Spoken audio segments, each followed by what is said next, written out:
And so to our next speaker, we're delighted to introduce Phillips, an accomplished HR executive with over 20 years of experience in leading human resources strategies across diverse industries.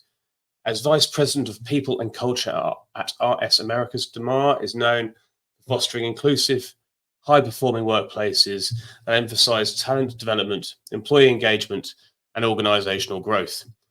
His strategic leadership approach involves close collaboration with senior leaders to drive business success through effective people management and culture building initiatives.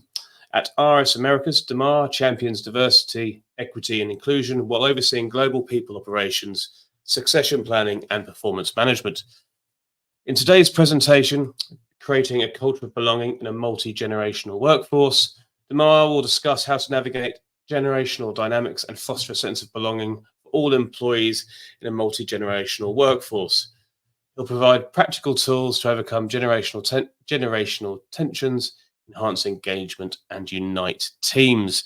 I'm starting to smile a bit like a Cheshire cat because I just think this session is going to be absolutely fantastic. So without further ado, please join me in welcoming Damar Phillips.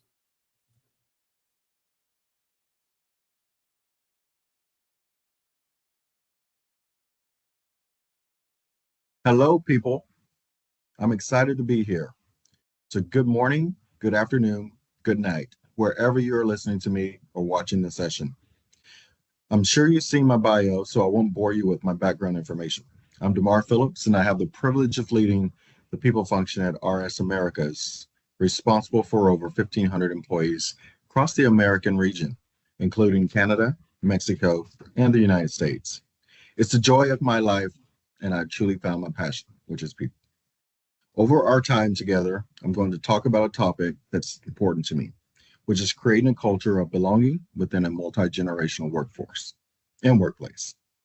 Let me share a personal story. Throughout my career, I have typically been the youngest leader on the team. Often I've managed persons older than I am and seemingly having more experience. And in some cases, there were significant age gaps. During my time at one such large global retail company, I led two women close to my grandmother's age. And to this day, they still reach out to me on Facebook or send Instagram messages, congratulations notices and happy birthdays, and call me their favorite manager. We keep in contact, and our relationship outside of work transcends age, race, or even time. So if you're able to navigate the generational divide appropriately, it can be an amazing experience.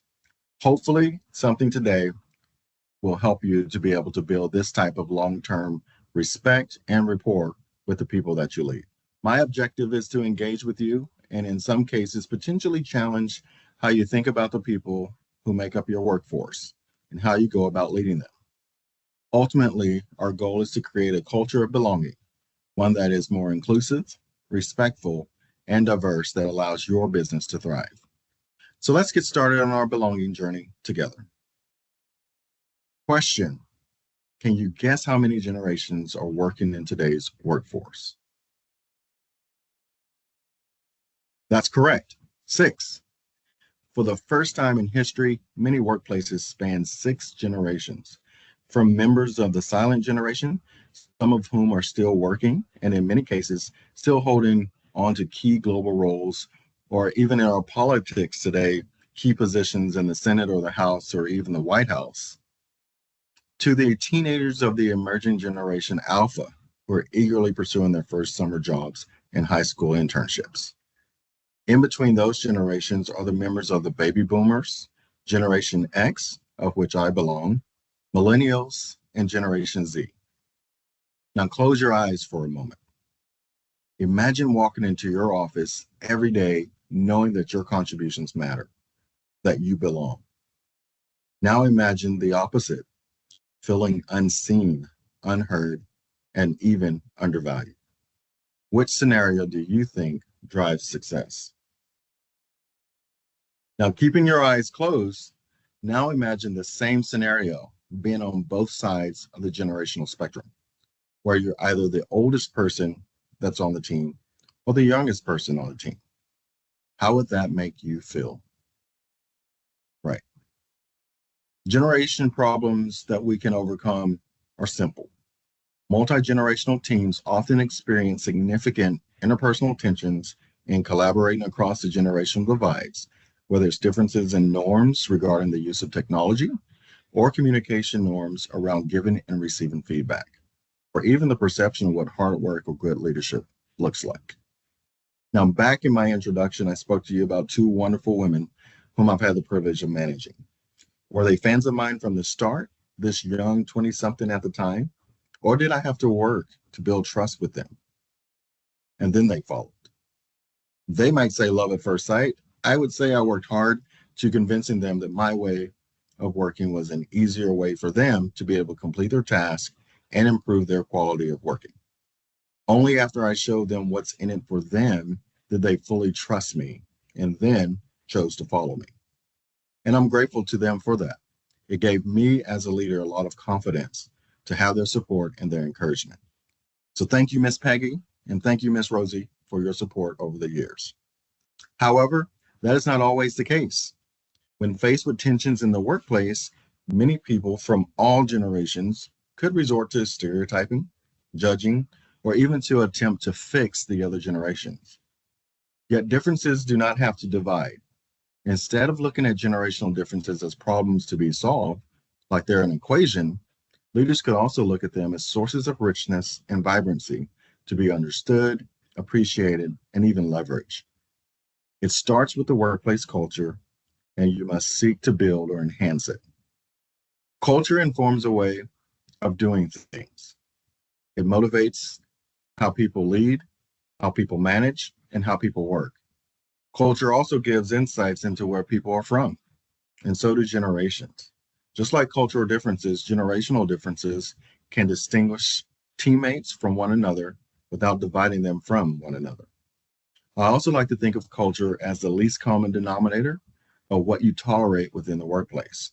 In other words, culture alone can't build what you want out of your diverse multi-generational employee base. You must have belonging. What is belonging, and how do you define it? Belonging is more than just being a part of the team. It's feeling accepted, being valued, and able to show up authentically. In today's multi-generational workplace, creating a sense of belonging is no longer optional. It is essential to employee engagement, retention, and productivity. As we move along our journey together, we'll explore what belonging means in a multi-generational workforce, why it matters to both individuals and organizations, and how we can foster a culture of belonging. Belonging in the workplace. There is a psychological aspect to this. Belonging at its core is a basic human need, like food or safety. Psychologists like Abraham Maslow place it right in the middle of the hierarchy of needs. Without belonging, people can't fully engage, innovate, or bring their full selves, their best selves to work. Now, how is diversity and belonging different? Simple.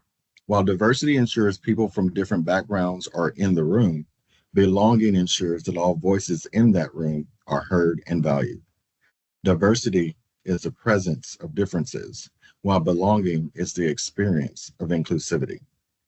For example, if a diverse is hired, but when one team member feels hesitant to voice their opinion because their ideas are often dismissed, true belonging isn't present. A few weeks ago, we held a learning session about menopause. It was requested through one of our employee resource groups, as several employees were struggling with it as a topic and as a health issue. Some of our employees felt that they needed to hide symptoms, and they didn't want to be labeled or looked at differently. So we listened. What did we do as a company? We established a communication plan and worked with our people and benefits team to set up help to support our employees to work through their concerns around menopause. That's an example of what you can do to make a difference by listening to your employees and creating a sense of belonging. Why does belonging matter? Well, belonging drives engagement. Employees who feel a sense of belonging are likely to engage more in their work, offer creative ideas, and collaborate effectively. When people feel accepted, they are more willing to take risks and to innovate. There's also an impact on retention, as a lack of belonging is one of the top reasons employees leave organizations. Research has shown that employees who feel they belong are 50% less likely to leave than those who don't. Belonging also improves mental health and well-being. A sense of belonging positively impacts mental health, reducing stress and anxiety. In contrast, feelings of exclusion can lead to emotional distress, which hampers productivity. One study recently that I read shows that employees at a global tech firm who reported strong feelings of belonging had a 56% increase in job performance. That is impactful to the company's bottom line and impactful to those employees who feel like they're part of a solution. Now, there are some strategies for building a culture of belonging, one of which is fostering an inclusive leadership. Leaders must model inclusivity by actively listening to and valuing different perspectives. Inclusive leaders create spaces where employees feel comfortable sharing their ideas and being authentic. An action item for you. Encourage leaders to ask open-ended questions in meetings. Invite your quieter team members to contribute and actively challenge exclusionary behavior. At RS Americas, our Bloomers Employee Resource Group, which is our younger generation, conducted a panel discussion recently with some of our executive leadership team members, talking about how the leaders in business look to our young professionals for advice and then provide it in return. A common question our younger professionals had were they were curious about what our ELT members were doing at their age. There can also be so much pressure to perform that you just don't know where to look and you're afraid of making mistakes. Our panel discussion, sponsored by the Bloomers, was a huge success and fostered new mentoring relationships between the executive team members and the participants within the Bloomers ERG. Also, I would encourage open communication and transparency. Leaders must create an environment where feedback is encouraged and where employees feel comfortable voicing concerns or ideas without fear of retaliation.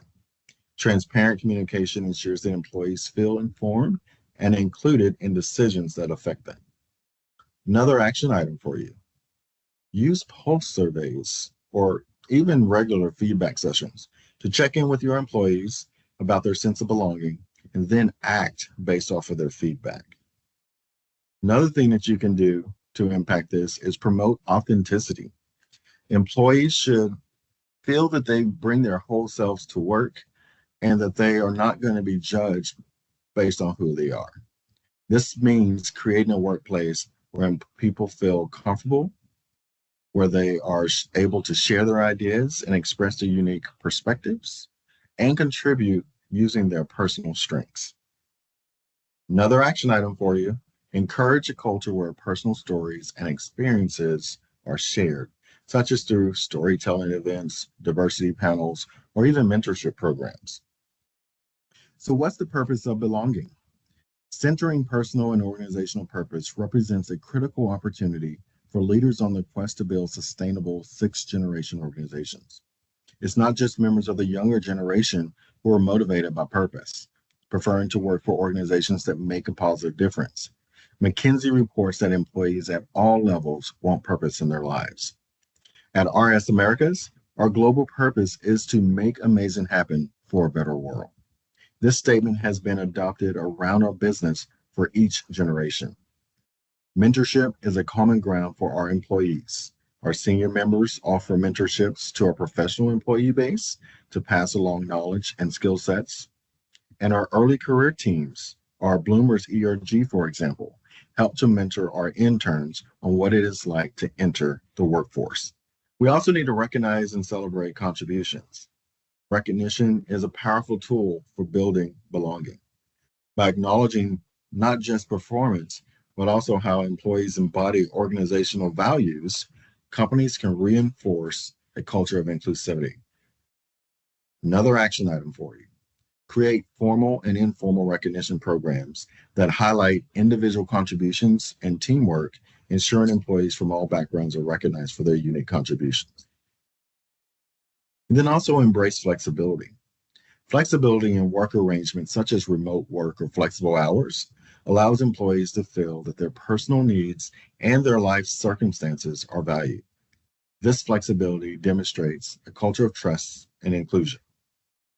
Last action item, offer a variety of work options tailored to the individual's needs and ensure that policies accommodate the employee's different personal and professional priorities. For example, offer a hybrid work policy or make sure that you have a strong mental health and wellness policy by offering different solutions to fit different needs. In conclusion, let me just briefly recap what we've talked about. First, belonging in the workplace is essential for personal fulfillment, finding your purpose, team cohesion, and business success. Building belonging involves inclusive leadership, transparent communication, recognition, and flexibility. It also requires us to overcome challenges like our own personal bias and resistance to change. My call to action to you is simple. What's one thing you can do tomorrow to make sure everyone on your team feels that they belong? Closing thought. In a workplace where everyone feels they belong, we don't just unlock potential, we build a culture that thrives together. That's building a people-first culture. What are you going to do differently tomorrow based on what you heard today? Thank you for your time. Thank you for your attention, and have an amazing journey towards belonging wherever you are. Thank you so much, Damar. Kindred spirits, I think, and philosophies there, inspiring workplaces. We fundamentally believe that your people need to believe in your values and purpose and feel like they belong as and be who they are as themselves authentically. So there's so much gold to unpack in that talk, but I will try and be brief. Belonging at its core is a basic human need. I think that speaks for itself. And the one thing that really jumped out at me, having listened to 24 hours of content starting on the other side of the world and crossing different countries and cultures and challenges that we all face geopolitically right now, differences do not need to divide. I know that sounds to good people very obvious. Differences do not need to divide. But I think it's one of the most important messages right now. And some of our global leaders need that tattooed on their forehead and reminded on a daily basis. Or as the French put it, vive la différence, differences do not need to divide. We're building people-first organizations where we should celebrate that. Hewlett-Packard, growth through diversity of thought. So just want to say thank you to Damar, Phillips, and RS Americas. Congratulations on being an inspiring workplace. Really, really powerful talk there that I know I'm going to be revisiting probably next week on a number of occasions, just to because there's just so many great action items and thought provokers in there. So thank you very much.